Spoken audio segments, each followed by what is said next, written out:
Tengo el gran honor de presentar a nuestro primer exponente, el pastor Luis Hidalgo León. Nuestro pastor Luis Hidalgo León es máster en Ministerio Bíblico por el Master Seminary de USA, Estados Unidos. Además es licenciado en Ciencias Políticas y bachiller en Humanidades y Ciencias Sociales por la UDP, actualmente cursando un posgrado en Teología Histórica en los Centros Teológicos Bautistas LATAM Perú. Nuestro pastor nace en un hogar cristiano de tradición arminiana wesleyiana. Ya casado, Dios lo llama al ministerio. Sirve como pastor en Perú durante 2 años junto a su familia, pero Dios lo lleva un poco más allá en el entendimiento teológico y ahora pertenece a una tradición de tope bautista reformada. Desde el 2019 es misionero asociado en el Centro de Literatura Cristiana, CLC Chile, ahí donde venden libros, por si acaso, paso. En paralelo, desde finales del 2022, es expositor permanente del programa radial a nivel nacional Historia del Cristianismo en Radio Armonía. También es coautor del libro Cánones de Dort para el siglo XXI. Esta belleza que ven acá es de nuestro pastor también, donde cooperó ahí participando en este libro. Actualmente, nuestro pastor está establecido en una misión bautista en Isla de Maipo. Es capellán también eclesiástico y también es profesor del curso de Hechos de los Apóstoles en el Instituto Bíblico Guillermo Strong, creo que lo dije bien, de la Unión de Centros Bíblicos Chile. Finalmente, él es felizmente casado con Paula Valdés, con quien tiene 2 hermosos hijos, Luis Pedro, de 10 años, creo que el que andaba por aquí, ahí está, nuestro hermano Luis Pedro, Dios le bendiga, y también de Noemí, de 6 años.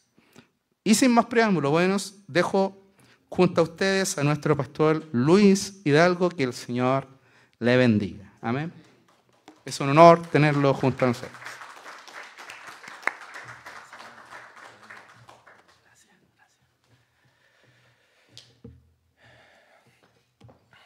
Que Dios les bendiga, mis hermanos. Eché de menos cantar, ¿o no? ¿No podemos cantar algo? Amén. ¿Hay algún músico? ¿Nos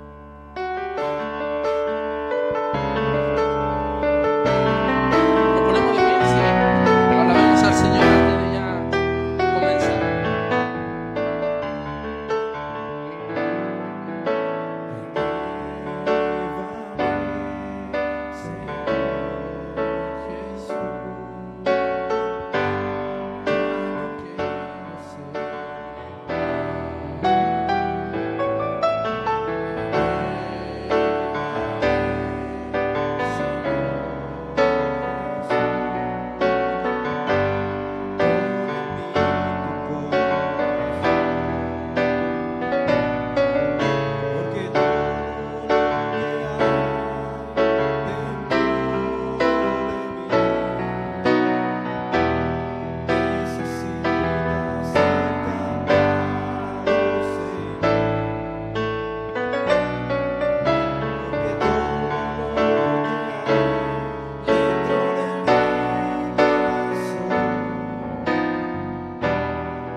Sola escritura, tradición cristiana. ¿Ya? Probablemente el término tradición, y espero que estén preparados ahí con apuntes, lápiz, cuaderno. Yo no suelo usar PowerPoint para que esté anotando algunos puntos importantes. En todo caso, creo que se está grabando, transmitiendo para que puedan tener ahí el material. Yo sé que el término tradición es un término incómodo para muchos, sobre todo en nuestro contexto evangélico.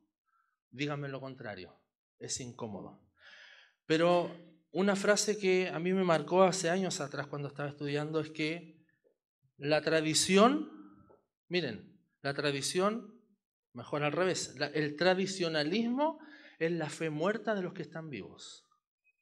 ¿Escuchó bien?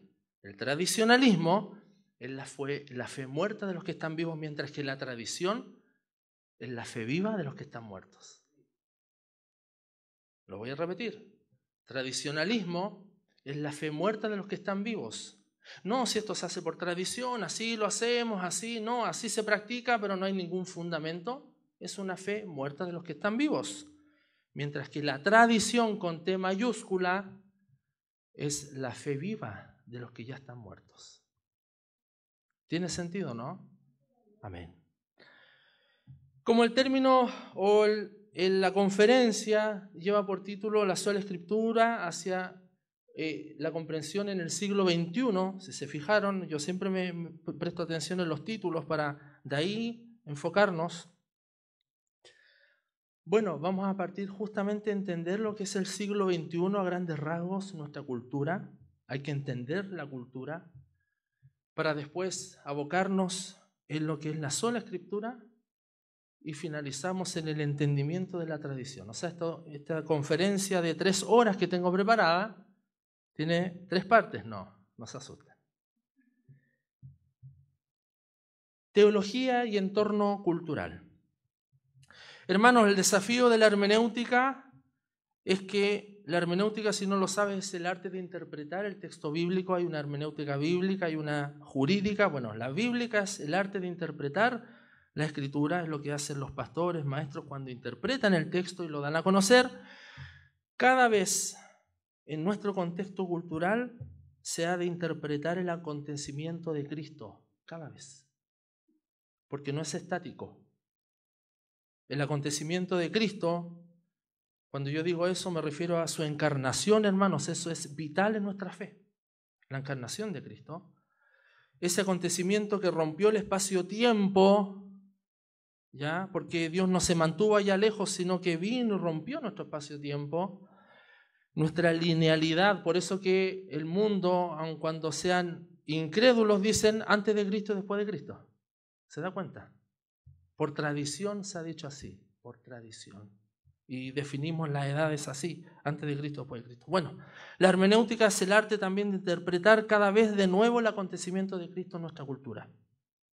Cada situación histórica ha de ser interrogada por la teología para descubrir en ella ideas fundamentales. Yo siempre voy a recurrir al aspecto histórico, aparte porque el Señor me ha dado esa como área de énfasis en la teología, especializarme en el tema histórico. No sé si lo hago bien, pero ahí estamos haciendo esfuerzos. La historia es importante para la teología, porque no creemos en una fe abstracta, que está ahí como en el aire, etérea, sino una fe concreta. Por eso Cristo vino, es un ser palpable. Vero homo, vero Deus, verdadero hombre, verdadero Dios. El único donde habita toda la plenitud de la deidad, del hombre. Por lo tanto, fíjense cómo se unen en un aspecto, en este caso en Cristo, todo lo que es trascendente, lo que es divino, lo que es sacro y lo que es terreno. Cristo, lo trascendente, lo inmanente. Él habitó en medio nuestro. Y vimos su gloria, gloria como del unigénito del Padre. ¿Lo cree así usted? Yo quiero escuchar amén, hermano. Yo también soy no bautista reformado, no, amén. Diga aleluya, alabe al Señor. No es un sermón, es una conferencia, pero no tengamos temor de manifestar estas confesiones que estamos haciendo. Por lo tanto, la teología tiene como tarea ayudar a que la tradición cristiana sea efectivamente captada por los contemporáneos y no dejar como la historia como algo que es pasado y anticuario, sino que la tradición cristiana hasta el día de hoy, 2024, sea efectivamente captada por nuestro entorno contemporáneo, como respuesta a las preguntas que ellos tienen, hermanos. La iglesia no se ha de encerrar en 4 paredes. La iglesia ha de abrirse, entender la cultura, interpretar los códigos y dar respuestas con la teología, con la historia, con la tradición. ¿Está de acuerdo? Por lo tanto, la teología, mis hermanos, es dialogante con la cultura. dialogante. Hay 3 conceptos de cultura. Esto lo dijo un erudito polaco. Un concepto de cultura es jerárquico, y esto tiene que ver con el ideal del ser humano. Ya esto era propio de los griegos, hay un ideal del ser humano. La cultura muestra como un ideal, ¿ya? Como que la cultura hace de que el ser humano resalte lo mejor de sí. Ese es un concepto jerárquico, que algunos sobresalen por sobre otros en la cultura. La cultura, ustedes entienden que es todo proceso que hace el ser humano en sociedad. Música, artes, comida, folclore, cultura. Ideologías, cultura. Eso es la cultura. Es lo que desarrolla la sociedad. Así que dentro de estos 3 conceptos de cultura, el primero es jerárquico. Hay un ideal de ser humano. Esa es una forma de entender la cultura. Segundo, hay un concepto diferencial de cultura. ¿Qué significa? Que el ser humano hace cultura, crea cultura. Las sociedades crean cultura, pero la cultura también crea al ser humano. Miren qué interesante, recíproco. Entre el ser humano y la cultura. Se hacen mutuamente. Si se fijan siempre, el cristianismo se ha de vivir en un cuerpo de Cristo. No lo vivo yo solo. Yo he escuchado a mucha gente que dice, no, yo en mi casa yo soy mi propia iglesia, con mis libros yo hago mi propia iglesia. ¿Lo han escuchado? Y escuchan uno que otro sermón en YouTube y listo, ya están listos. No. En la comunidad, en la vinculación, es un cuerpo, cada parte es importante. Por lo tanto, en este segundo concepto de cultura, que es diferencial, tiene que ver con esta reciprocidad. El ser humano hace cultura, la cultura hace al ser humano, y recíprocamente. Es lo que se llama una dialéctica. Tercer punto, en cuanto al concepto de cultura, es el concepto genérico de cultura. Dijimos, primero, jerárquico, diferencial, genérico en tercer lugar, que busca la unidad, buscar el criterio de unidad del ser humano. ¿Qué cosas hay en común entre los seres humanos para hacer cultura?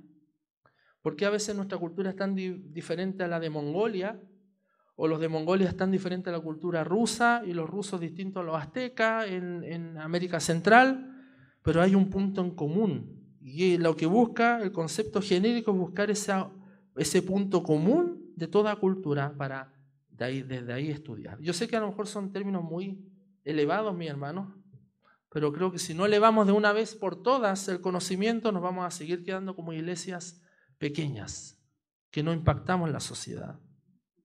Y la sociedad requiere respuestas. ¿Cuál es la propuesta?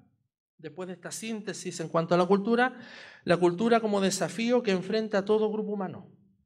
¿Ya? La cultura es un desafío. ¿Cuáles son esos desafíos? Convivencia. Miren acá en la iglesia, convivencia. No, es que ese hermano yo no lo amo en el Señor, pero no. Convivencia. Porque no nos podemos aislar, el ser humano es social.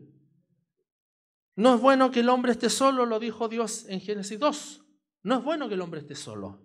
Le haré ayuda idónea. No es bueno que el hombre esté solo. Así que hay un desafío en cuanto a la cultura, que es la convivencia, también la autoridad. ¿Quién dirige los grupos sociales? ¿No? Y tenemos en medio nuestro las autoridades, los ancianos de la iglesia, o diáconos, o ministros, que no es que sean superhéroes o semidioses, como pasa en algunas iglesias, sino que son primus inter pares, o sea, uno que prima entre los pares, nada más. El pastor o ministro cumple un rol importante, pero él también tendremos que dar cuenta ante el príncipe de los pastores, que es Cristo. Pero hay un tema de autoridad en todo grupo social, ese es un desafío. Y otro desafío es el sentido de por qué nos reunimos. En todo grupo, en un club de fútbol, en la iglesia, en un partido político, ¿cuál es el sentido de por qué nos reunimos? Bueno, ¿cuál es la propuesta entonces, mis hermanos, al enfrentar estos desafíos? Es que la teología ha de penetrar el interior del sistema cultural para descubrir sus códigos, las relaciones internas entre sí, y dar una respuesta. O si no, vamos a seguir viendo al cristianismo como algo distinto del mundo, hermanos. Miren, estamos en el mundo, no somos del mundo, pero estamos en el mundo. No nos podemos retrotraer, sino todos nos vamos como una secta y nos aislamos en una isla y hacemos ahí nuestra religión. Eso creo que es fácil. En cuanto a la cultura moderna versus la tradicional, y esto es importante, hermanos, tome apunta ahí. Cuando hablo de cultura moderna y tradicional, es como que partimos la historia en dos, ¿ya? La moderna y la tradicional. La primera, la moderna, nace con el Renacimiento, siglo XVI, XVII, básicamente XVII en adelante, el Renacimiento. Antes del Renacimiento ya todo es cultura tradicional, o sea, estamos hablando de siglos de cultura tradicional. Y la moderna es del Renacimiento hasta ahora. Y ahora ya se habla de posmoderno, por supuesto. Pero acá quiero hacer una distinción entre ambas. Todas las culturas entonces, antes del Renacimiento o de la modernidad, es una cultura, lo que se llama tradicional. Miren, el ethos cultural moderno versus el tradicional. ¿A qué me refiero con ethos? La palabra ethos en griego. ¿Alguien sabe lo que significa ethos? ¿No? Como la esencia, ya el carácter, la esencia cultural moderna versus la tradicional, ¿ya? Por ejemplo, en el ethos moderno está la autonomía. Ahora, autonomía. La autonomía. El ser humano se autodetermina lo que quiere hacer, ¿no? Vemos las leyes. Bueno, si yo decido abortar a mi bebé, es mi vida. Yo decido sobre mi cuerpo. ¿Han escuchado eso? Autonomía moderna. Versus la heteronomía tradicional. Aquí retrocedemos. ¿Qué se refiere a heteronomía? Cuando vemos, por ejemplo, la época medieval, ¿ya? La heteronomía significa que las existencias externas a la persona dictaban lo que él iba a hacer. Fíjense ustedes, en la época medieval todo era más sacro.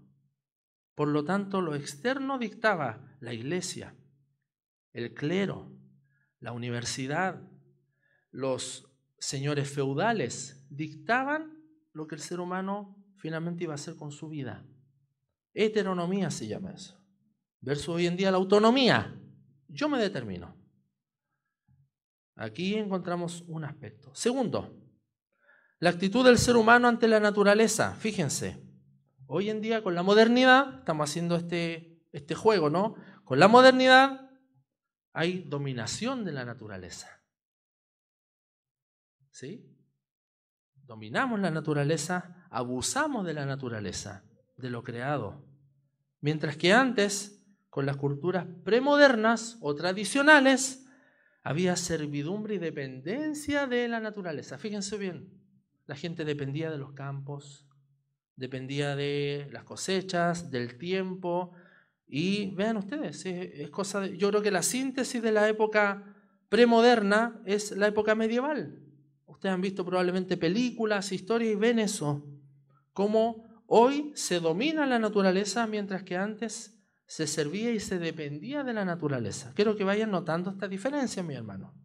Probablemente algunos han escuchado esto por primera vez y a lo mejor es como, wow, ¿qué está hablando el hermano? Sáquenlo de aquí, pero no me voy a ir.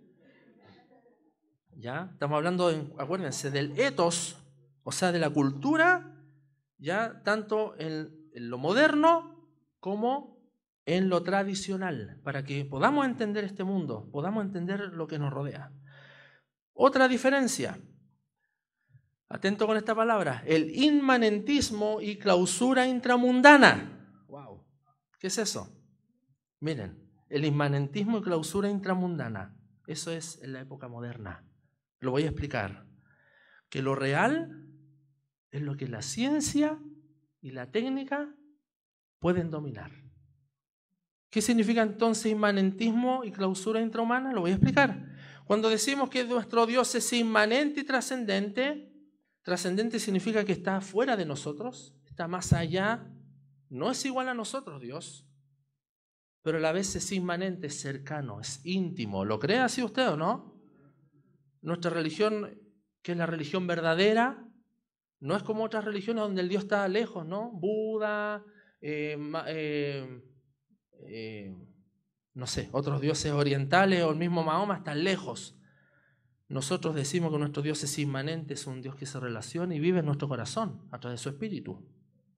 Por lo tanto, la modernidad muestra un inmanentismo y clausura intramundana, o sea, solo dejamos algo cerrado a nuestro intramundo.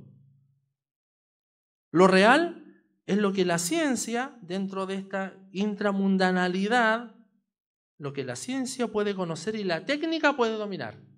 La técnica como concepto, lo que el hombre puede hacer, demostrar científicamente, es lo que es real.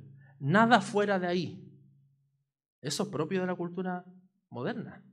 Nada fuera, nada más allá. Todo acá, intramundano. Es un cierre, una clausura intramundana. Lo demás, dice la modernidad, no es parte de lo real.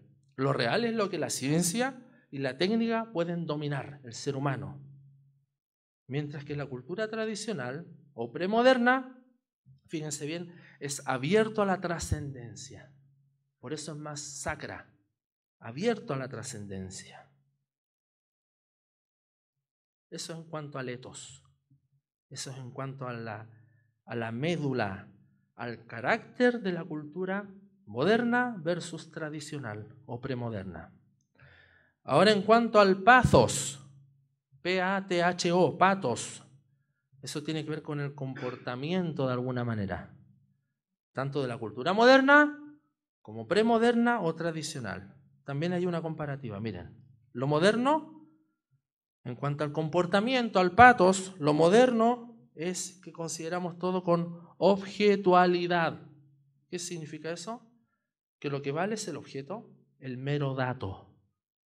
Hoy en día, el objeto, el mero dato. Datos duros. La empresa, ¿no? ¿Cómo se vinculan? La iglesia incluso con números. Estamos creciendo, ¿no? Estadística. Eso es lo que vale. El objeto, objetualidad, el objeto y el mero dato. Eso es propio de la cultura moderna. Mientras que la tradicional está habitada por fuerzas sacrales, o sea, sacras.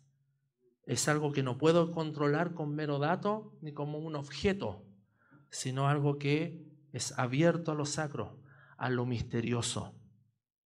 No sé si me van siguiendo la idea, mi hermano. Yo sé que esto a lo mejor es mucha filosofía, ya, pero tenemos que subir nuestro nivel. ¿Quieren preguntas? Las preguntas vienen después. ¿Ya? Guárdenla, por favor.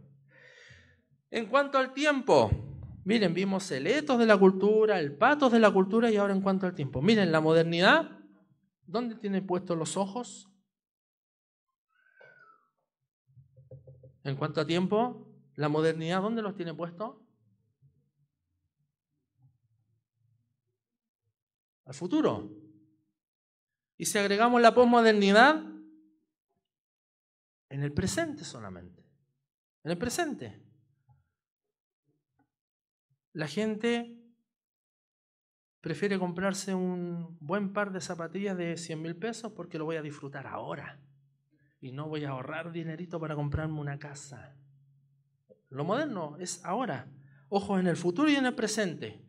Mientras que la cultura tradicional, miren la diferencia, acentúa el factor tiempo en el pasado, en lo ya dado.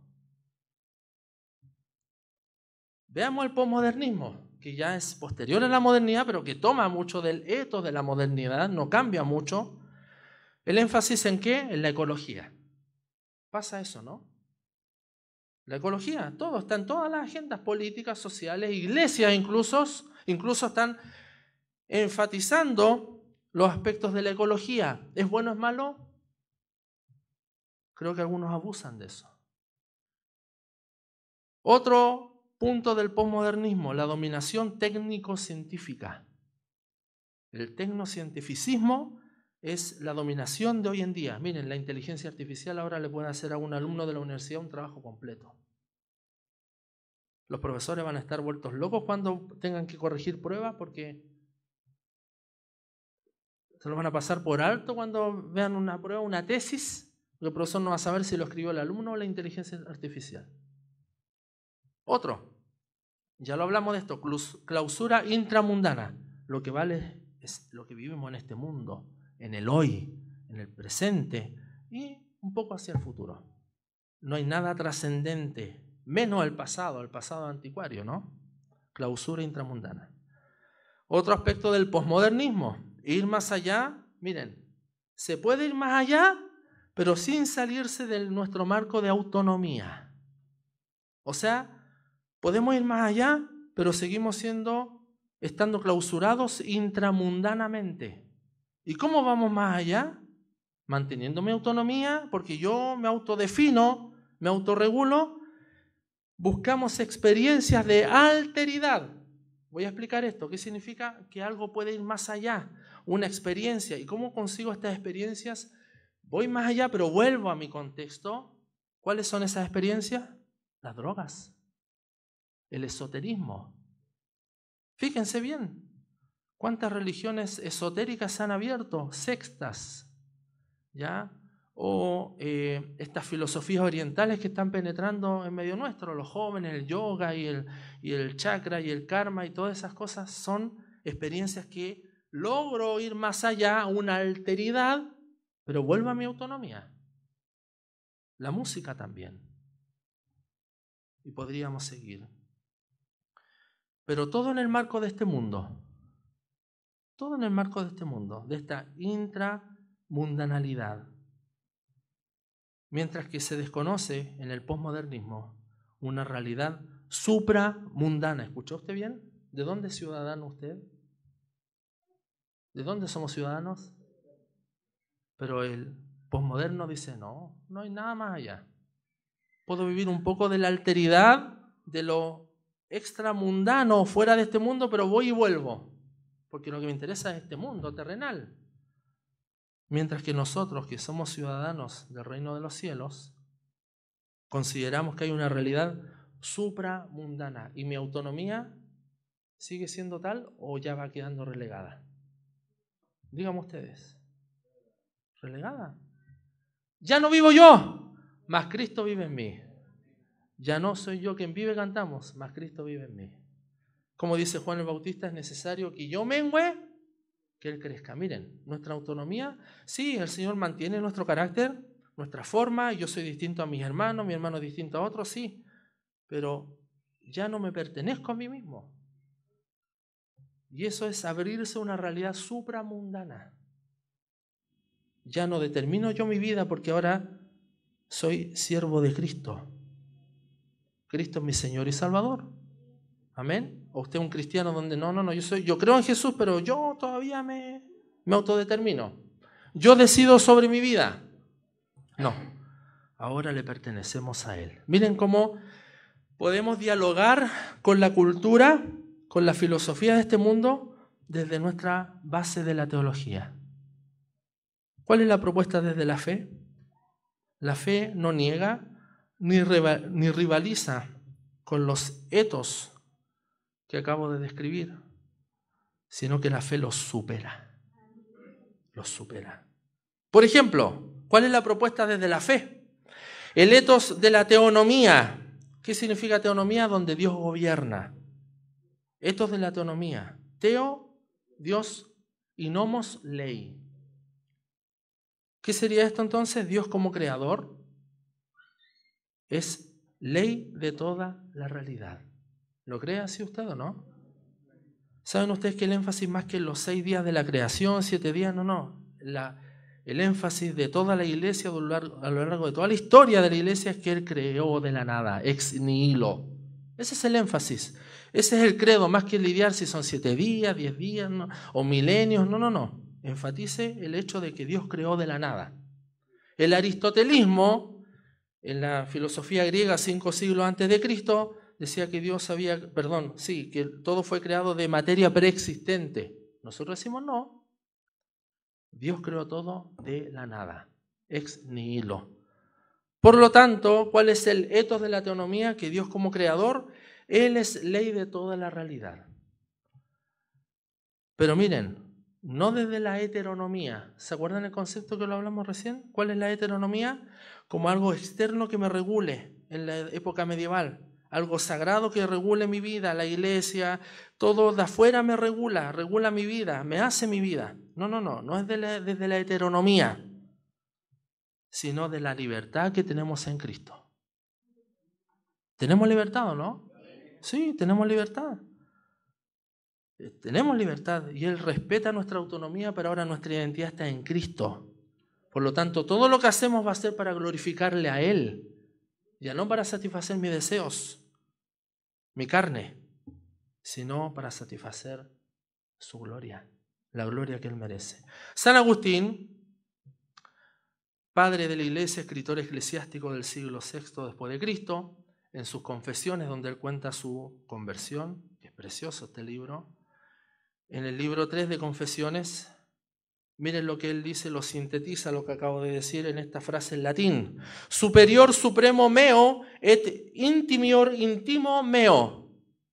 ¿Qué significa eso? Que lo que es superior es supremo, en este caso Dios como superior es supremo, pero es mío. Superior supremo meo. Y et intimior, y Él es un Dios íntimo que va más profundo de lo que yo mismo puedo oír. Miren, un Dios que es supremo mío, pero es un Dios que está dentro mío y va más profundo de lo que yo mismo puedo oír. ¡Qué maravilloso! Superior supremo meo et intimior íntimo meo. Esa es la síntesis. Tenemos libertad. ¿Saben por qué? Porque Él quiere que le amemos. Él no nos obliga a que lo amemos, porque eso sería violación. Él no va en contra de nuestra voluntad. Él quiere que lo amemos. Él quiere ser amado. Y no porque nos necesite, ojo. Si hay una doctrina que es fatal en la teología de la aceidad de Dios. ¿Habían escuchado eso? Dios no nos necesita. Él estaba solo. El Dios trino, que por lo demás, siempre lo he dicho, los que han escuchado mis enseñanzas, creo que el cristiano se define por la creencia en nuestro Dios trino y uno. Use falda, pelo largo, terno, corbata, toque solo guitarra, cante en polifonía o con conjunto o con pista, da lo mismo. Si nuestra creencia es en el Dios trino y uno, somos cristianos. Pero vivir también a partir de esa creencia. Porque yo puedo decir, no, yo creo en el Dios trino, vivo una vida que no le glorifica al Señor, no santificada. No. Eso implica muchas cosas, pero la creencia medular del cristianismo, desde siempre, hermanos, no es ni la escatología, ni si la salvación se pierde o no. Es creo en el Dios trino y uno. Amén. Por lo tanto, en esto que decimos que Dios quiere ser amado por nosotros, por sus criaturas, no es porque Él necesite de nosotros, hermanos. Si antes de la creación Él estaba amando, el Padre amando al Hijo en el vínculo del Espíritu eternamente. Y estaban allí con un gozo que no podemos describir. No nos necesita, hermano. Hay una teología, hay pastores que predican, no, Dios te necesita. Tú eres importante para Dios. No, esa es una teología equivocada. Dios no nos necesita, pero aún así, como envía a su Hijo al mundo, el Salvador del mundo, Él quiere que sus criaturas le amen. Y eso hace que seamos todavía autónomos. De hecho, es la verdadera autonomía la que tenemos en Cristo. Porque lo que hace el pecado nos esclaviza. ¿Tiene sentido todo esto? Seguimos con la propuesta desde la fe. El etos de comunión.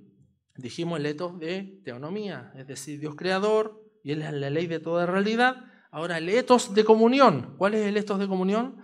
Que Dios trino ha querido que sus criaturas reproduzcan la mutua inhabitación de los tres en uno. Wow, parece trabalengua. El Dios trino creó al hombre y a la mujer a su imagen y semejanza, no olvide eso. No somos como los perros. Por eso que las familias que deciden, no, yo quiero tener un perro en vez de un hijo, están atentando contra el hecho de la creación. Tienen perrijos. No, el ser humano es corona de la creación. Satanás se ha encargado de invertir esto y ahora los animales tienen más leyes que los seres humanos. O sea, hay de aquel que mate un gato. Tiene más castigos que probablemente el que aborta. Dígame si no es verdad. Por lo tanto, el etos de la comunión es que el Dios Trino, Padre, Hijo, Espíritu Santo, quieren cohabitar dentro nuestro, los tres que son un Dios, ya hacer su cohabitación o inhabitación, los tres en nosotros. Comunión con el Dios Trino, como el libro de Owen. Y ese es el etos de comunión. Y ahora nosotros, como seres sociales, hechos a imagen y semejanza de Dios, cumpliendo así la segunda parte de la gran ley: amarás a tu prójimo como a ti mismo. Porque si yo amo a mi prójimo, no voy a incurrir en los mandamientos que me hacen atentar contra él. Fíjense, los 4 primeros mandamientos contra Dios: amarás a tu Dios.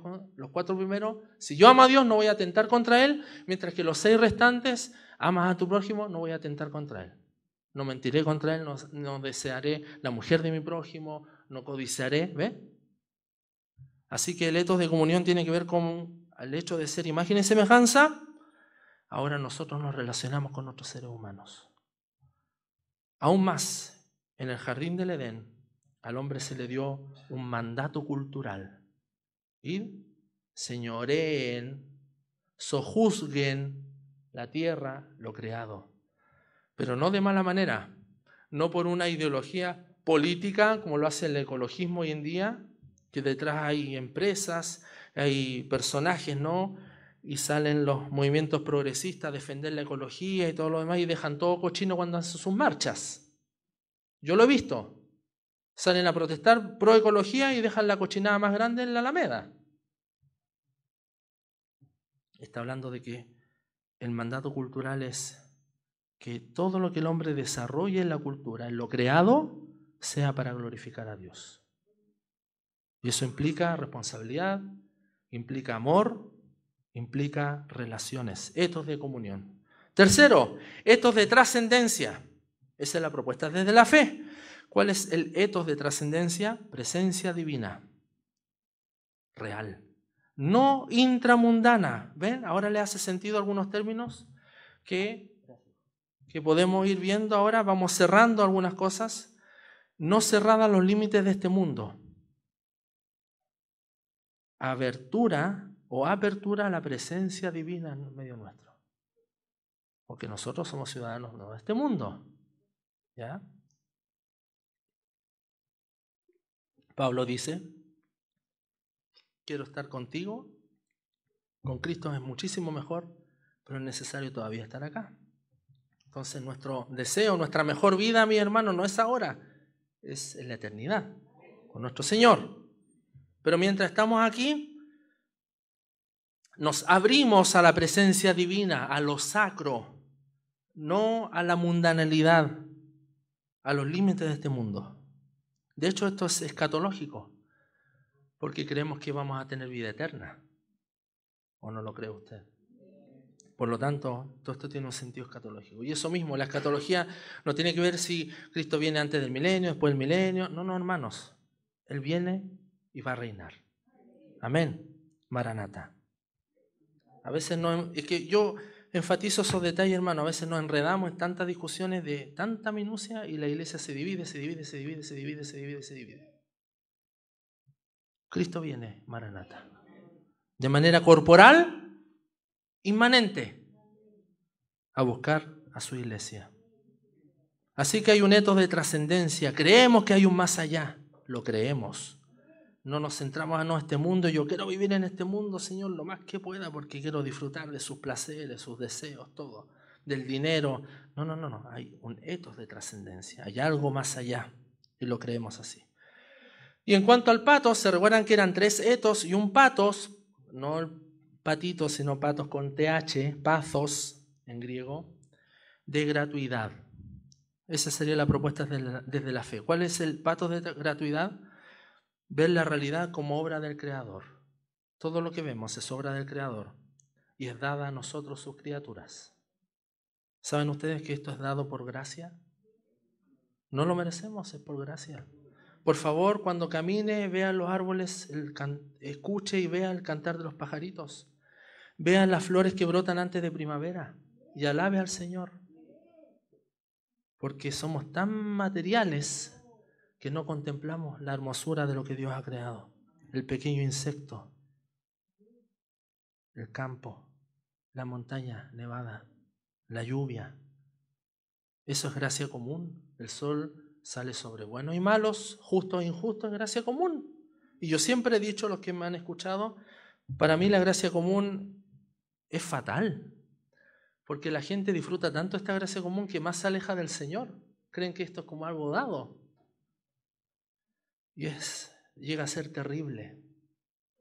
Creen que todo lo que tienen, que tengan trabajo, que puedan obtener un título, que puedan viajar, tengan dinero, tengan un campo y odien con todo su corazón al Señor, pero eso es gracia común. Es gracia para todos, pero no es la gracia especial que es en Cristo. Así que la gracia común termina siendo fatal, que la gente más rechaza al Señor. En cuanto al tiempo, y esto recién voy a terminar la primera parte de mi discurso, mi hermano. En cuanto al tiempo, la cultura tradicional, es decir, premoderna, mira hacia el pasado. ¿Y cómo el pasado lo podemos recuperar para ver allí la respuesta hacia ahora? Tradicional. Mientras que el tiempo moderno se enfoca en el futuro. Y el posmoderno en el ahora. En el ahora. Moderno y posmoderno, presente y futuro. Yo quiero asegurar mi futuro, dice la gente, y compra seguros de vida, ya compran su tumba. Díganme si es verdad o no. Pero no conocemos nada del pasado y la iglesia ha de conocer su pasado. Por eso los que enseñamos historia de la iglesia vamos hacia el pasado, al pasado, al pasado. Casi no hablamos del futuro, pasado, pasado. Párense, dice la Biblia, miren las sendas antiguas. Creo que ahí hay más respuesta que en el futuro. Entonces el tradicional se enfoca en el pasado en cuanto al tiempo, lo moderno en cuanto al futuro y lo posmoderno en el presente. Pero miren, ¿cuál es el tiempo de la fe? La eternidad. ¿Cuál es el tiempo de la fe? La eternidad. Al galardón que obtendremos. La eternidad. Bueno, ¿quién resuelve todo este paradigma? Este entramado de tantos conceptos es Cristo. Es Cristo. En cuanto al lugar de la escritura, mis hermanos, ya voy pasando al segundo punto del discurso. La centralidad de la escritura es porque nos muestra a Jesús. Si usted lee el Antiguo Testamento no viendo a Cristo, hermanos, está perdiendo su tiempo. El Nuevo Testamento ilumina el Antiguo Testamento. El Antiguo Testamento es una sombra de lo que ha de venir, mientras que el Nuevo Testamento ya es el clímax de la revelación y a partir de Cristo. Así que cuando lea el Antiguo Testamento, vea a Cristo ahí. En la modernidad, es decir, en los siglos XVI hasta ahora, modernidad, y ahora juntándose con la posmodernidad, yo dije, esto va de la mano, hay algunos énfasis en cuanto a lo que conocemos como sola escritura. Pero vamos a ir allí sin antes definir lo que es la sola escritura. Ahora pasamos a la segunda parte de este discurso. ¿Qué es la sola escritura, mis hermanos? Significa que solo la escritura, por ser la palabra inspirada de Dios, es nuestra autoridad inerrante, suficiente y definitiva para la iglesia. Lo voy a repetir porque veo a varios anotar. Significa que solo la escritura, por ser palabra inspirada de Dios, ahí tenemos el concepto en 2 Timoteo, theopneustos en griego, que significa que Dios, toda la escritura es por Dios. Miren, reemplacé con el hálito, reemplacé la palabra inspirada. Toda la escritura es y útil para enseñar, para redarguir, para corregir, para instruir en justicia, a fin de que el hombre sea perfecto, enteramente preparado para toda buena obra. Toda la Escritura es por Dios. Theopneustos, aliento divino. Así que solo la Escritura, por ser palabra de Dios, es nuestra autoridad inerrante, suficiente y definitiva en la iglesia. Amén. No somos los que estamos sirviendo de pastores, no somos la autoridad final. Ni como diría Roma, y lo vamos a ir viendo, el Papa no es la autoridad final. ¿Saben ustedes que el gran problema en cuanto a la sola Escritura, mis hermanos, fue el tema de la autoridad? Anótelo ahí, autoridad, de la autoridad. Se hizo la pregunta de Johannes von Heck, uno de los que discutió con Lutero. Mi hermano Giovanni citó a Lutero, muchas gracias por esa cita también. La pregunta era, finalmente, ¿quién es la autoridad de la iglesia? ¿Qué dijeron los reformadores? La sola Escritura. Para usted, ¿cuál es la autoridad? La sola Escritura. Ha de ser esta. Mientras que para Roma era el Papa la autoridad final. Y fíjense, y esta autoridad es inerrante, es decir, no puede ni quiere cometer errores, es suficiente y es definitiva para la iglesia. Así que el problema fue la autoridad, mis hermanos, en la Reforma. ¿Quién es la autoridad final? Y en esto se dio debates tremendos entre los primeros reformadores como Lutero, después Calvino, Bucero, Pedro Martín Vermigli, podría seguir hasta el siglo XVII con la iglesia en Inglaterra y los reformadores, los puritanos, como también pueden conocer. En algún momento puedo hablar de aquello, no ahora. En el siglo XVI, mis hermanos, que es el periodo de la Reforma Protestante, ¿y por qué voy ahí? Porque la Reforma Protestante es de donde venimos todas las iglesias evangélicas. Ojo, pero en esto también hay que tener cuidado, porque nuestro cumpleaños no parte allí. Ojo, no tenemos 500 años de historia. Eso es una gran crítica que le hicieron la Iglesia Católica Romana justamente a los reformadores, diciendo: lo de ustedes es una novedad. ¿Y qué decían los reformadores con sus cartas y sus escritos y sus discusiones? No, somos parte de la Iglesia universal. Y quienes me han escuchado en distintas formas de enseñanza, yo he dicho que la Iglesia es una, santa, católica y apostólica, no romana. Pero es una, santa, católica, porque es universal, apostólica. Y no me pongo colorado en decirlo, porque esa es la verdad. Si alguien dice, no, la iglesia protestante nació ahí, nada para atrás, hermanos, estamos desviándonos de 1500 años de historia y de la apostolicidad de los apóstoles, de su enseñanza, los primeros padres de la iglesia. El Señor ha guardado a su iglesia durante toda la historia y ahí pertenecemos nosotros. Así que cuidado con decir, no, venimos de la Reforma y para atrás nada, no vale nada. Tenemos conexión con el pasado. Si usted ve los escritos de Lutero, de Calvino, todos conectaban con los padres de la iglesia y más atrás, hasta los apóstoles, hermanos. Creo que la iglesia esta, Dios bendiga al pastor de nuestra iglesia, pastor.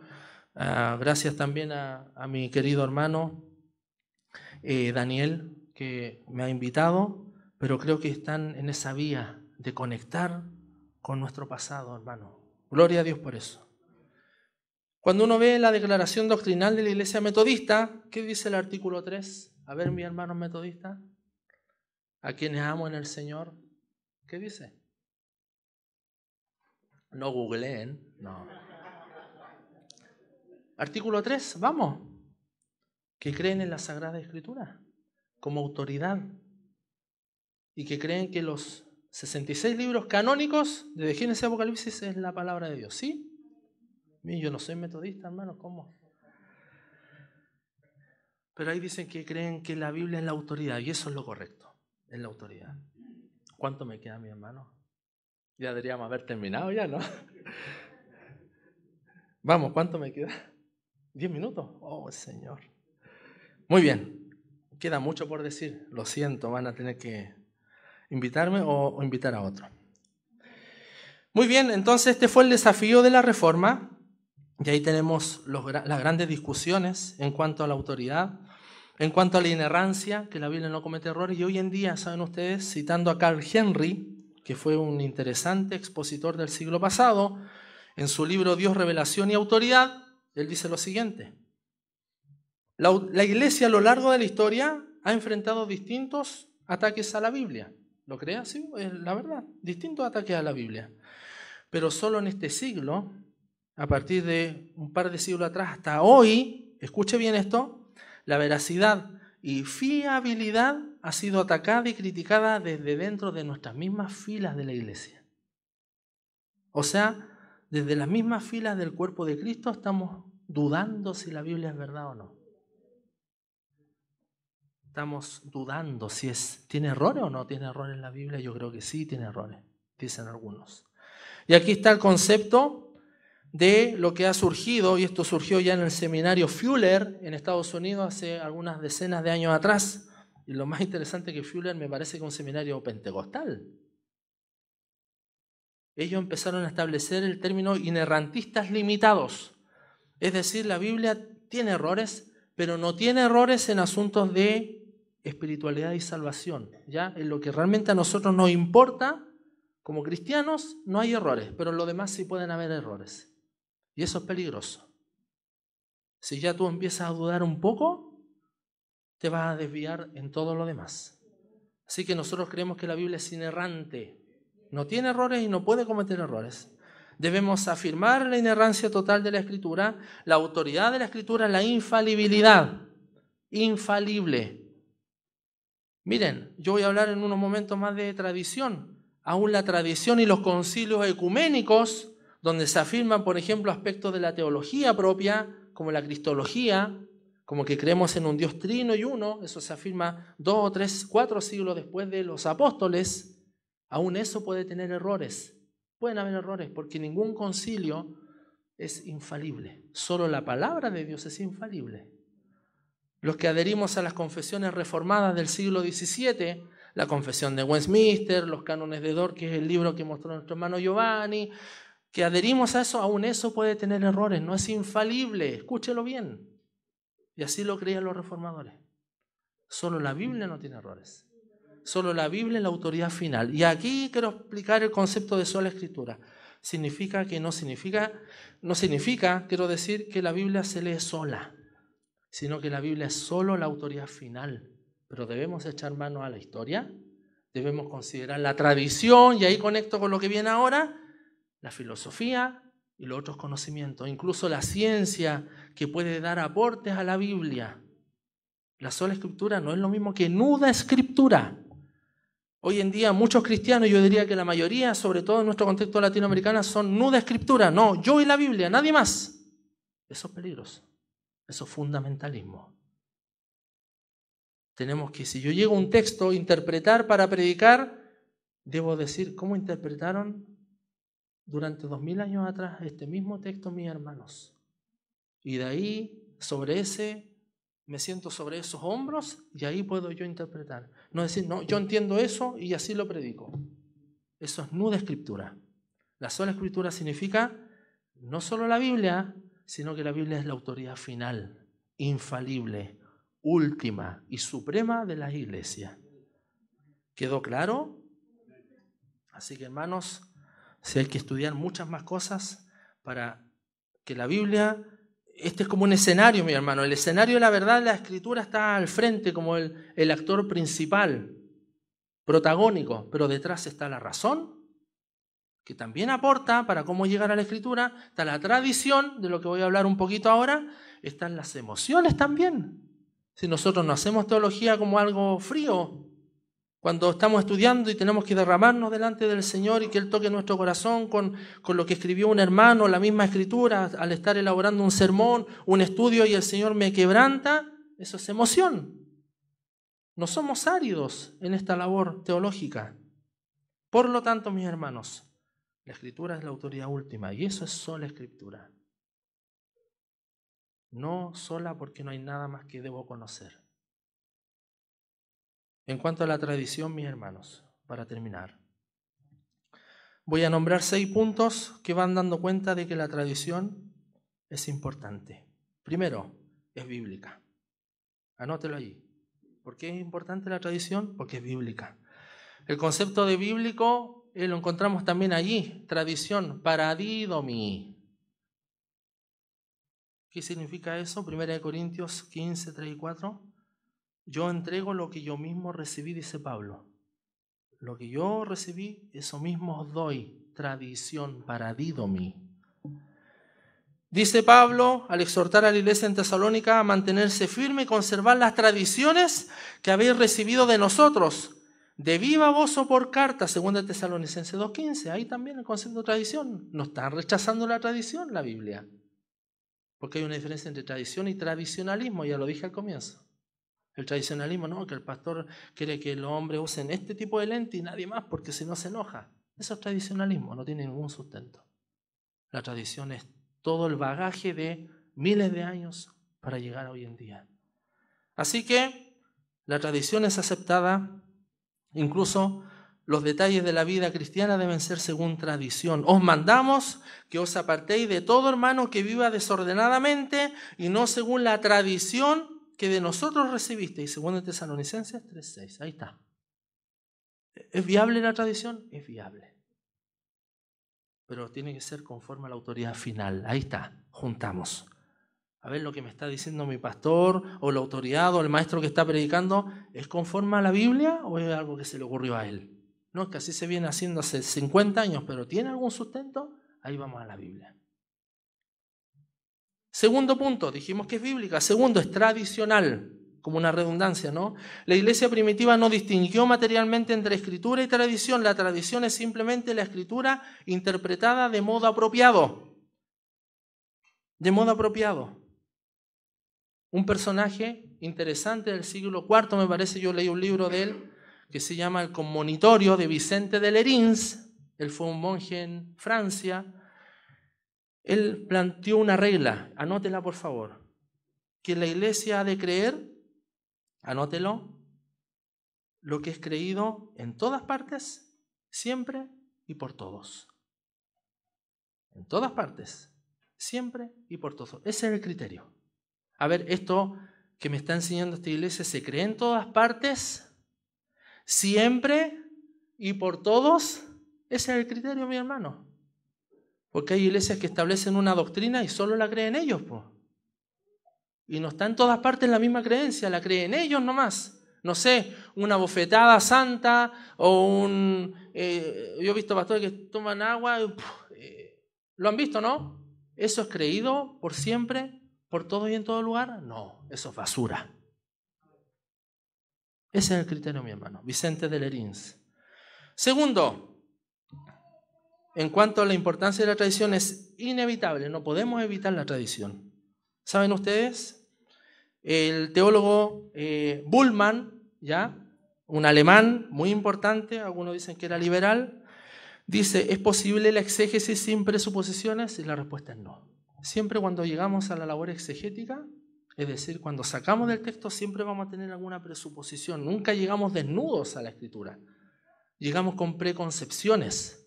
A la hora de enseñar, predicar, hablar a alguien, preconcepciones. Bueno, esas preconcepciones deben ser tradición. No lo que me dijo alguien por ahí, como un mito. No, si es parte de la tradición, de lo que se cree en todo, por todas partes y en todo lugar, entonces llego a hacer una exégesis correcta. Cuarto, voy muy rápido porque ya me están echando. Es filosófica. ¿Ya? ¿Qué significa esto? Que la tradición, en lugar de ser enemiga de la razón, es ella misma una forma de racionalidad.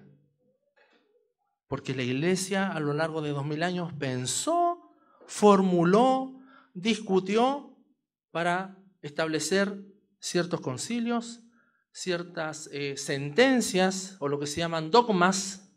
Por ejemplo, la iglesia en Jerusalén, Hechos 15, se ponen de acuerdo para discutir el tema si le podemos establecer la circuncisión a los gentiles, ¿no? No, resolvemos que esto no es una carga para ellos, ok, y eso se transmite, es una sentencia, un dogma. Por lo tanto, no está fuera de la razón. La tradición no es irracional, es razón pura, porque ella misma forma parte de la racionalidad. Cuarto, está de moda. Miren que suena interesante esto, está de moda. La tradición no solo ostenta un antiguo pedigrí, sino también relevancia en el momento actual. Todo esto que estoy nombrando, estos puntos, hay un excelente libro, yo siempre recomiendo el libro, se llama El drama de la doctrina de Kevin Van Hooser. Un excelente libro donde él dice que la Escritura es el guión de Dios. El guión de Dios. La iglesia lo que hace es estudiar este guión, ahora cómo actuamos este guión, y eso es la tradición. Creo que lo dije en un programa por ahí, los que han visto la película Batman, han visto que, ¿cuántos actores han hecho Batman? 5, 6, 7, no sé.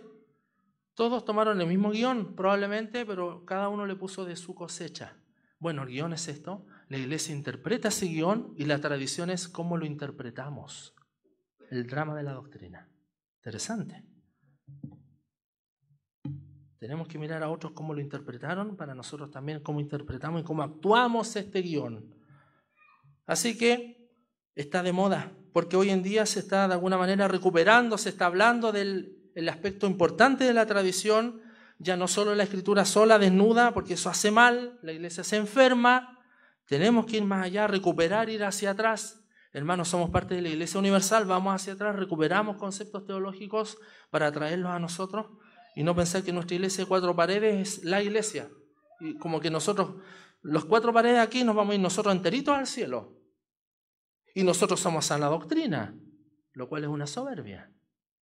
Porque si usted ve el cristianismo como se vive en la China o en Etiopía, a usted le choca.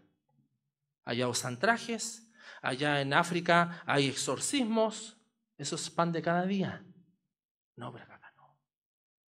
Eso es cristianismo.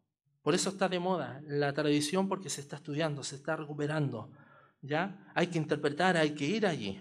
Y por último, la tradición es espiritual.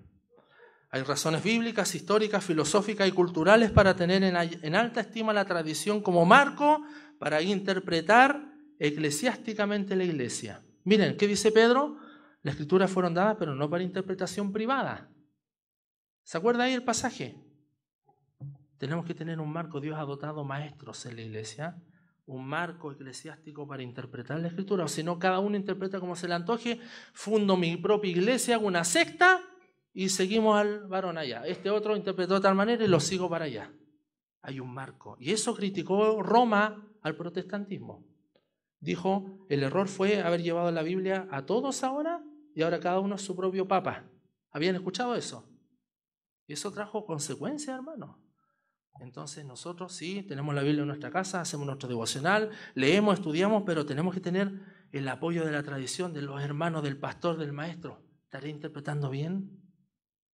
¿Qué hace el eunuco cuando va camino y Felipe se presenta? Estoy leyendo, pero ¿qué dice aquí? ¿De quién está hablando?